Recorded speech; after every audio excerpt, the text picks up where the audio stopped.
আসসালামু আলাইকুম। আমি কামরুজ্জামান, জার্মানি থেকে। ভারত থেকে প্রাক্তন পলাতক প্রধানমন্ত্রী শেখ হাসিনা বাংলাদেশে 8 বছরের শিশু আসিয়ার ধর্ষণের উপরে একটি অডিও কল ভাইরাল হয়েছে শেখ হাসিনার। তিনি এই অডিও কলে আসিয়ার ধর্ষণকে বা ধর্ষণের বিষয়ে ব্যাপক সমালোচনা করেছেন এবং এই সরকারকে দায়ী করেছেন। তো এমনভাবে উনি কথা বলছিলেন, এমনভাবে উনি এই সরকারকে দায়ী করে পাকিস্তানের সেই ৭১-এর যুদ্ধের সৈন্যদের ধর্ষণকে মিলিয়ে বেশ একটা মুখরোচক বক্তব্য তুলে ধরেছেন তার ভাষায়।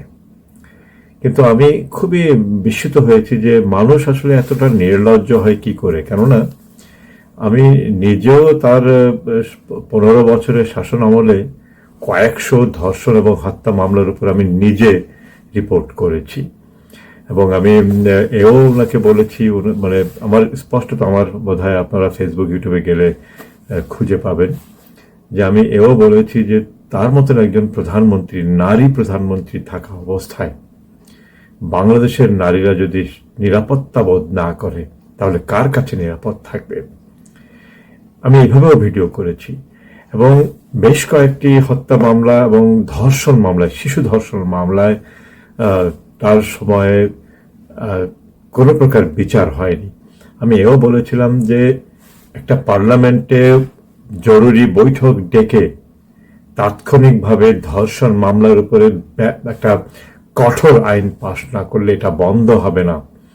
কিন্তু তিনি কোনো প্রকার ভ্রুক্ষেপ করেননি। তিনি তার গদি ঠেকানোর জন্য তিনি অনেকের অনেক অপরাধকে অবলীলায় এড়িয়ে গেছেন। এর ভিতরে খুবই আলোচিত একটি ঘটনা, যেটা আমরা সবাই জানি, সিয়াম সোহান তানভীর অর্থাৎ বসুন্ধরা গ্রুপের মালিকের ছেলে, তার হত্যা মামলাটা এবং তার সেই ধর্ষণ মামলাটা কিন্তু কোনো প্রকার বিচার তো উনি করেননি, বরঞ্চ তাকে দেশ থেকে তার নিজস্ব বিমান যোগে বাইরে চলে যেতে সাহায্য করেছেন। তো এত কিছুর পরে তিনি আজকে এই ছোট্ট একটি শিশুর মৃত্যুতে শোক প্রকাশ করেছেন, এটা ভালো কথা। কিন্তু তিনি এমনভাবে করেছেন যে তার শাসন আমলে কোনো প্রকার ঘটনা, এই ধরনের ঘটনা ঘটেনি, এটাই বোধহয় প্রথম।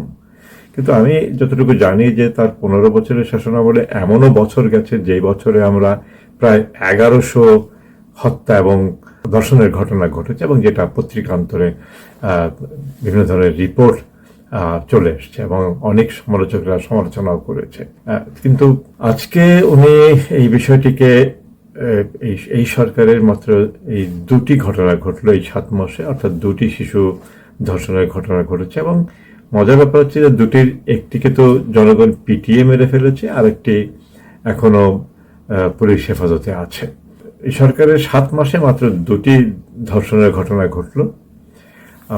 হত্যা তো কিছু ঘটছেই, কারণ এগুলো এই সরকারের ক্রিয়েট করা নয়। আমি বারবার বলেছি যে এই ধরনের হত্যা এবং এই ধর্ষণের বিষয়টা কিন্তু একেবারে ৭৫-এর পর থেকে ব্যাপক আকার ধারণ করেছে এবং এটা শুধুমাত্র হয়েছে বিএনপি এবং আওয়ামী লীগের দলীয় কোন্দলের কারণে। কারণ দুই দলের দলীয় কোন্দলে একদল আরেক দলকে দোষারোপ করতে গিয়ে এবং একদল আরেক দলকে চাপের মুখে রাখতে গিয়ে তারা নিজেদের শাসন আমলে সমস্ত অন্যায়কে প্রশ্রয় দিতে বাধ্য হয়েছে। অর্থাৎ ছাত্রলীগ যদি কোনো ধর্ষণ করে থাকে সেটাকে চেপে যাওয়া হয়েছে, কারণ সেই ধর্ষিতা নারী হয়তো বিএনপি বা শিবির করে।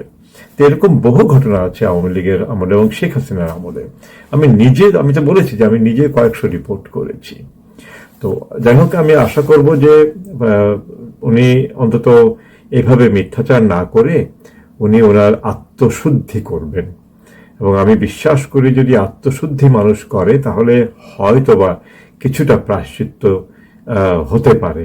তা নাহলে আসলে এভাবে যদি অহংকারী হন, উনি যদি মনে করেন যে ওনার শাসনামলে এই সমস্ত ঘটনা ঘটেনি, পাবলিক বোধহয় কিছু জানে না, তাহলে উনি বোকার রাজ্যে বাস করেন।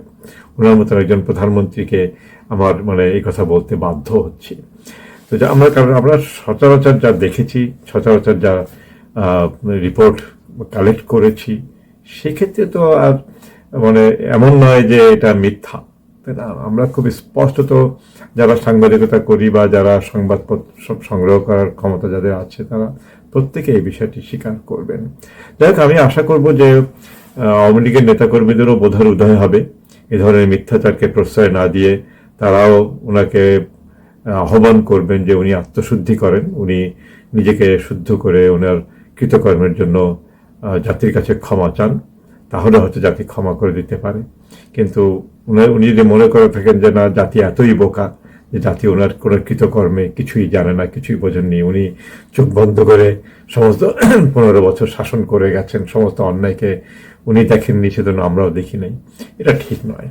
তাই আমি আশা করবো যে ওনার বোধের উদয় হবে এবং আওয়ামী লীগের নেতাকর্মীরা নিঃসন্দেহে ওনাকে এইভাবে অন্ধ সাপোর্ট না করে আওয়ামী লীগের দর্শনকে সাপোর্ট করবে এবং আওয়ামী লীগের দর্শনের রাজনীতি করবার চেষ্টা করবে, এই আহ্বান করে আমি আমার চ্যানেলটিকে পুনরায় সাবস্ক্রাইব করবার অনুরোধ জানিয়ে শেষ করছি। সবাই ভালো থাকবেন। আল্লাহ হাফেজ।